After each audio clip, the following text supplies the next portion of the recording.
This is He Knows the Sport, bringing you that heat and that fire. All right, y'all. I normally just clown around. I'm going to do plenty of that on the Earl the True Spence and the reason why he's going to bulldoze Sean Constipated Porter.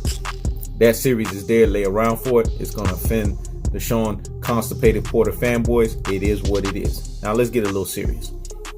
Here's the final breakdown of Keith one-time Thurman versus, in this case, I'll say Manny Pacquiao. Here's why Keith Thurman is going to beat Manny Pacquiao and he's going to retire. I'm going to give you guys a fivefold reason. Reason number one, Keith Thurman is the smarter boxer. Between the two guys, Manny Pacquiao does not have the greatest boxing IQ. Let me say it again. Manny Pacquiao does not have the greatest boxing IQ. A lot of folks mix up someone having great boxing IQ with them having superior footwork, right? With them having superior hand speed. If someone is superior physically, that does not mean that they're superior mentally. Let me say that again. If someone is superior physically, that does not mean that they are superior mentally. Because now to say that Manny Pacquiao has boxing IQ is to now put him in the ranks of a Roy Jones Jr. Roy Jones Jr. and Manny Pacquiao are basically night and day. Roy Jones Jr. and Manny Pacquiao, you can make this comparison. They both were physically gifted. But the difference is Roy Jones Jr. was also mentally gifted. There's a difference. And folks need to draw that line. When a guy sits there and throws over 1,000 punches and smothers you with that, right? And also smothers you with punches and bunches, right? And basically smothers you with punches that you can't see. That's not boxing IQ. That's just basically work rate. There's a difference between boxing IQ and work rate. This is how Manny Pacquiao beats his opponents. He beats them up the same systematic way. Throw over 1,000 punches, make sure they're punches and bunches, make sure that they are awkward, and make sure they are punches that people can't see to set up his left. That has nothing to do with boxing IQ. That just has everything to do with work rate. But see, even the real G's, the super real G's, and the ultimate real G's out here in these boxing streets can get fooled and they can get bamboozled and they can get beguiled by this kind of stuff. You have to be a true deep thinker. This is why I tell people when you do film study and when you look at the tell of the tape or you go into the vault, however you want to phrase it, you have to sit there and really study the sweet science to understand what the product is that's being presented in front of you. This is what Manny Pacquiao is. This is his packaged product. Well, guess what? He is no longer that physically gifted fighter that he once was. So Keith Thurman has the advantage when it comes to smarts. Now let's look at the physical aspect. Manny Pacquiao clearly is still the faster fighter. But here's the problem. Here's why his physical gifted abilities is not going to help him. It may help him in the first half of the fight, but Manny Pacquiao has shown from 6 rounds and up, he wanes. Go look at the Jeff Horn fight. Go look at the Lucas Matiste fight. Go look at the Adrian Broner fight. Manny Pacquiao was waning from 6 rounds and up because it's prevalent of what I've been telling you guys, that his legs are like cement. They are no longer there. And from 6 rounds and up, he is there. Go listen to all of the great ones. Andre Ward, Lennox Lewis. Go listen to them. Even Timothy Knothead Ass Bradley said the same things that I said. Manny Pacquiao's there way more to be hit. Even Roy Jones Jr. done said the same thing. He's there to be hit. Teddy Atlas, he is there to be hit way more. So if you're Keith Thurman and you're Dan Birmingham, the game plan is going to be to basically out-stamina him, which Keith Thurman can do because Keith Thurman has legs. Keith Thurman can move. If you notice in the last video, Keith Thurman told you the game plan. Stick, move, boom. Stick, move, boom. Stick, move, boom.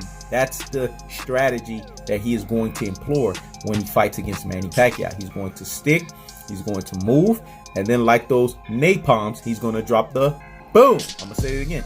Like the napalms, he's going to drop the boom. When he says that, he's talking about the one-time punch. He's going to test Manny Pacquiao's temperature. If I'm Dan Birmingham, the game plan is going to be mix it up with him early. Let's see if he can test your power.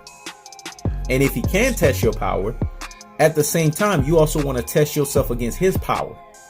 Get a hit maybe once or twice from him. Nothing clean, but something where it's enough to where you can feel it, so it can let you know where you stand with him. But make sure that you make him pay, and make sure you throw as many thudding power punches as possible, so that he could understand that he does not belong in the ring with you, and wear him down. And the other game plan that I would say, work the body. Because if you look at it, and that's why I say Keith Thurman's a student of the game, folks. People don't pay attention when this man's breaking the sweet science down. Nobody has worked the body of Manny Pacquiao. The only person who successfully did that was Floyd Money Mayweather. That's why he was able to pick Manny Pacquiao apart. Floyd Mayweather did it in the operation of that low, boom, swooping body shot that he likes to do. But Floyd Mayweather's fast enough to do that. I don't implore or instruct Keith Thurman to do that because he doesn't have Mayweather's footwork or skill set to do that. What I want Keith Thurman to do is when they are trading up, right, and they're in close quarters, I want him to land 2 body shots, each from the opposite side of each rib cage. Boom to the right, boom to the left. That's what I would do. Every time they go in close exchange, land 1 to the right, boom, land 1 to the left, boom, and as you're separating, get 1 in the middle. Kaka. That's what I would do. At each and every exchange, make sure 3 body shots land. By him doing that, you got to understand the reason why this would be effective and why Keith Thurman showed why he's a true student in the game. Every one of those body shots, especially at the advanced age of 41, because 41 is like dog years in boxing. Let me say it again. 41 is like dog years in boxing. So if Keith Thurman can get those body shots to land, then basically he's going to slow Manny Pacquiao down. Because here's the thing. If plan 1 doesn't work, right, which is to basically get him out of there early, which is what Keith Thurman is trying to do, then you go to plan B, which is to basically move around, get him in the body, slow him down, and then once he's there to be hit, make sure you prepare that counter shot in the beautiful Juan Manuel Marquez style. This is why I say 10th round KO stoppage via steamroll, because Manny Pacquiao is going to get picked apart. Keith Thurman has 2 strength and conditioning coaches, folks. Keith Thurman has a nutritionist. He's prepared. This is not no LA Fitness training here. So he came here to bring the goods. I believe that Keith One-Time Thurman is going to be Keith One-Time Thurman for the last time. Let me say that again. I believe that Keith One-Time Thurman is going to be Keith One-Time Thurman for the last time. So we're basically going to see Keith Last Time Thurman. I don't think we're ever going to see him at this level anymore. But that's my take on it. He's going to give you one more of this performance at this level. And when he does, he's going to get Manny Pacquiao's ass out of there. And then his next fight, Earl the True Spence can go ahead and retire him, because Earl the True Spence will bulldoze Sean Porter. That's my take of this fight. If I'm Keith Thurman and I'm Dan Birmingham, that's the game plan. If you follow that game plan to the T, you could definitively defeat Manny Pacquiao, steamroll him, and send him into AARP retirement Pac-Man style. This is He Knows the Sport. Checking out.